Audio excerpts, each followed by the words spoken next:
Hello, everyone. So, my normal routine every day is I get up, I write in I do some scripting, law of attraction, and, get the dogs outside. I feed the dogs, just go about my day. But I do check in on email. So, this morning I got a great email from petfoodindustry.com, and one of the titles caught my attention, and it is Raw Meat Dog Food Germs Linked to Human Infection. And that's what I want to talk about today.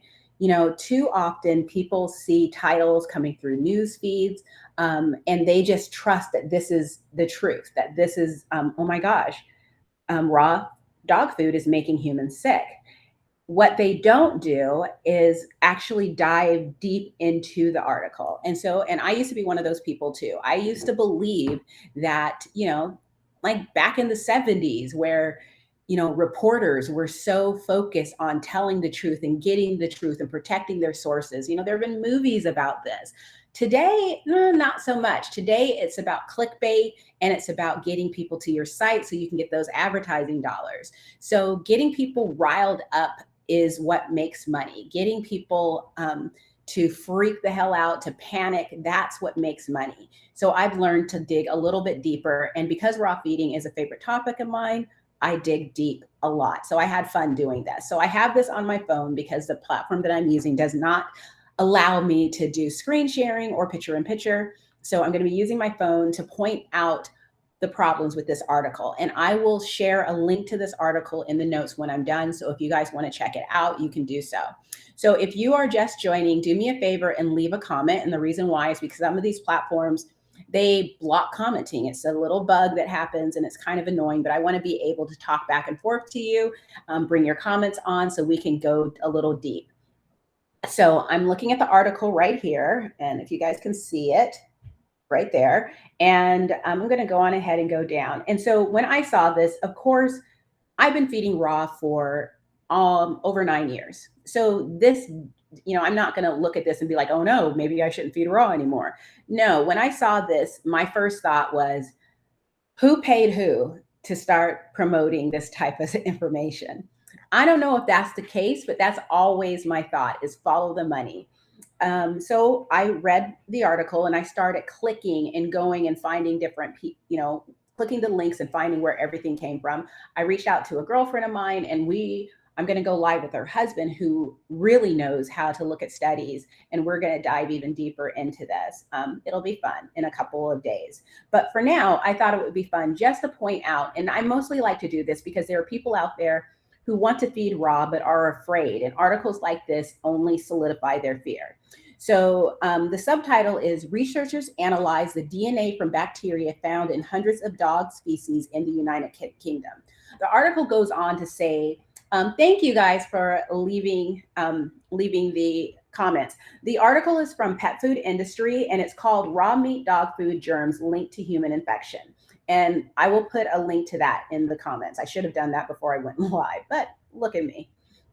But basically, to sum it down, they're saying that there's a strain of bacteria that they found in feces that is similar to this, or the same as a strain of bacteria that is found when people have urinary tract infections.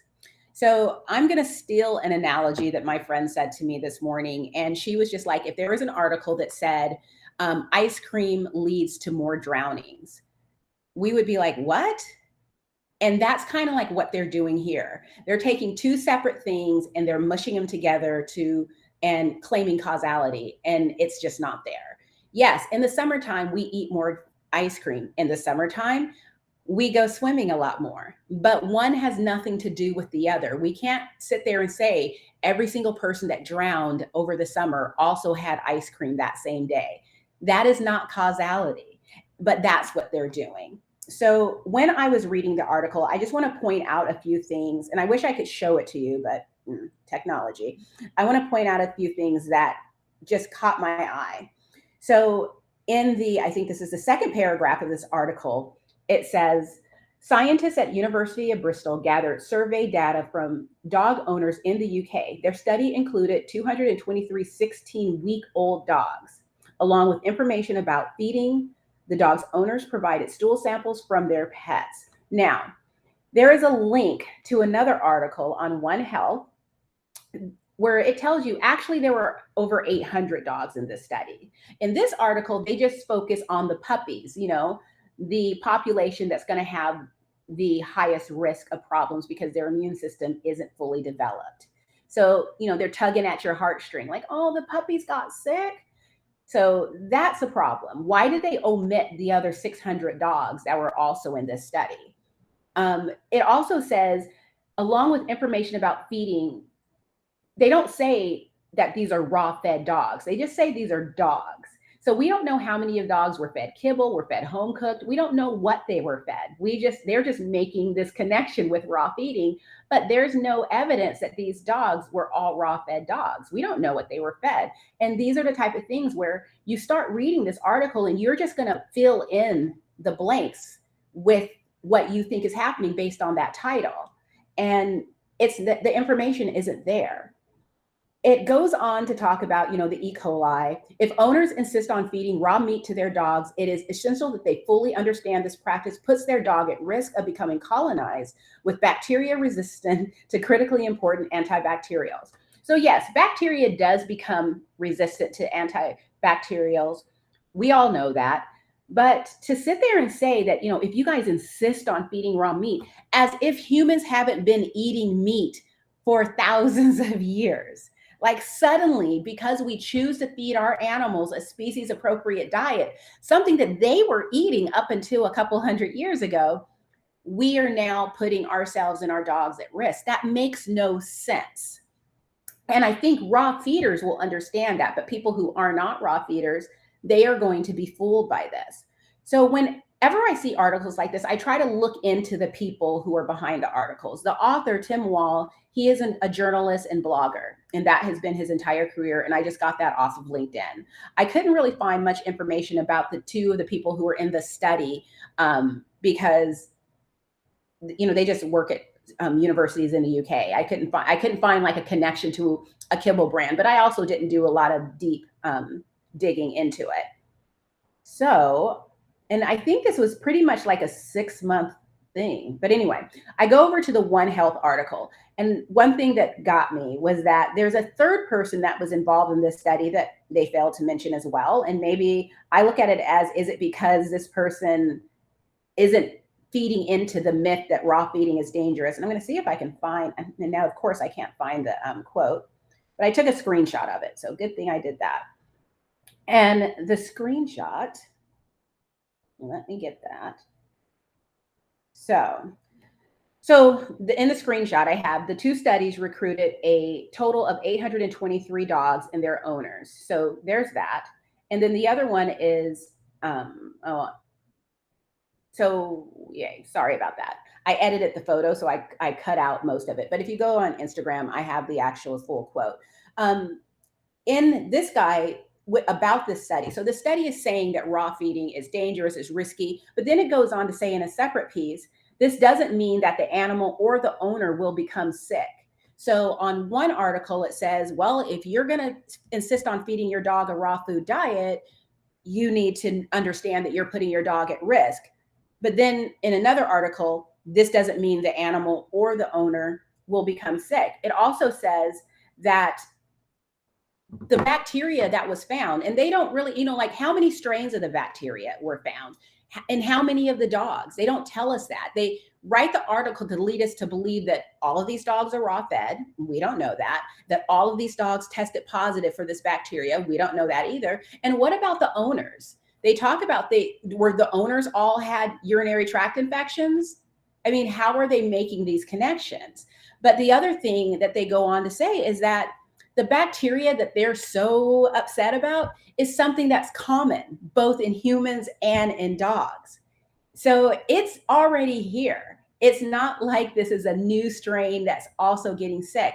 And then if you go on to think about it, and I'm about to get gross here, so trigger warning right now, how do people get urinary tract infections? I mean, my girlfriend, when we were talking, she wanted to know how many of the people who were getting these infections that allegedly come from their dogs, how many were women, how many were men, and what were their circumstances in which they contracted a urinary tract infection. So For those of you guys who don't know, and I'm not a doctor, but I do know that one way to get a urinary tract infection is by not wiping properly. So for women, we are supposed to wipe from front to back, not from back to front, because we don't want to move any feces into our vaginal area.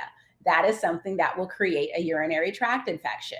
So are you saying that people are picking up poop with their hands, their bare hands, and just not washing them, or even with a poop bag and just not washing their hands? Because, yes, poop bags are still porous. I mean, even though, yeah, your fingers aren't going through them unless you got real cheap bags, but you should still wash your hands. Same thing with when you make raw food. But we all know that because we've all handled raw meat in the past. So it's not a surprise.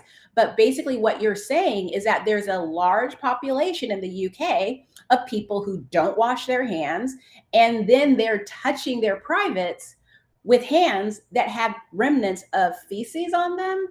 Or is it just that our dogs are shedding? Because we always hear that, well, your dogs will shed the bacteria. Well, guess what?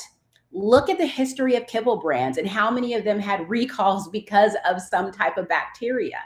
This is fear mongering. And I'm surprised to see it because we haven't actually seen this in quite some time.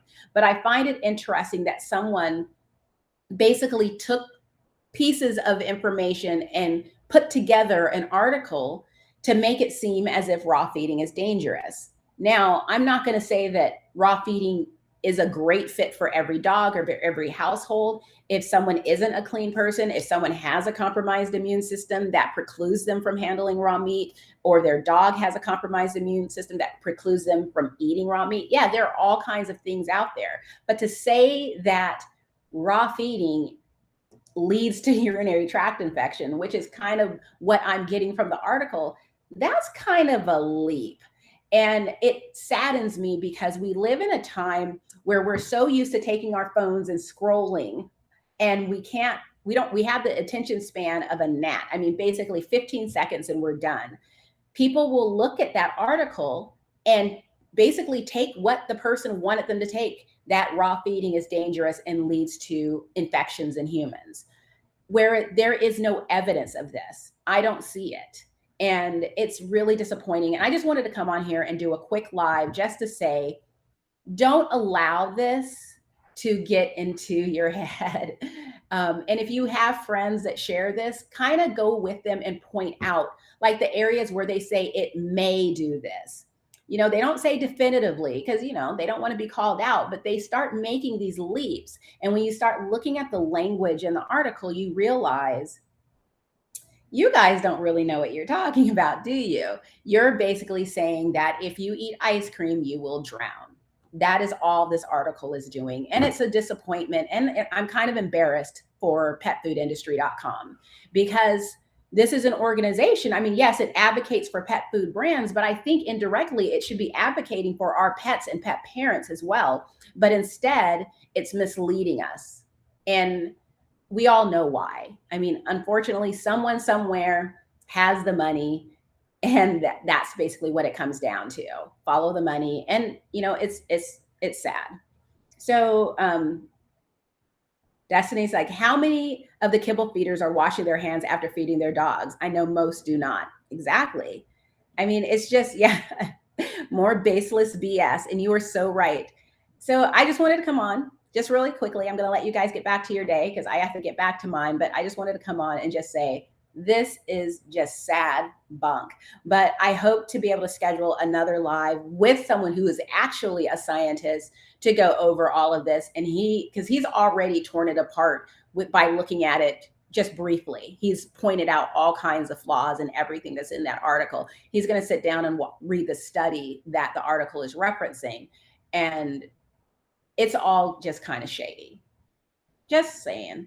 I'll talk to you guys later. Have a great, great Wednesday.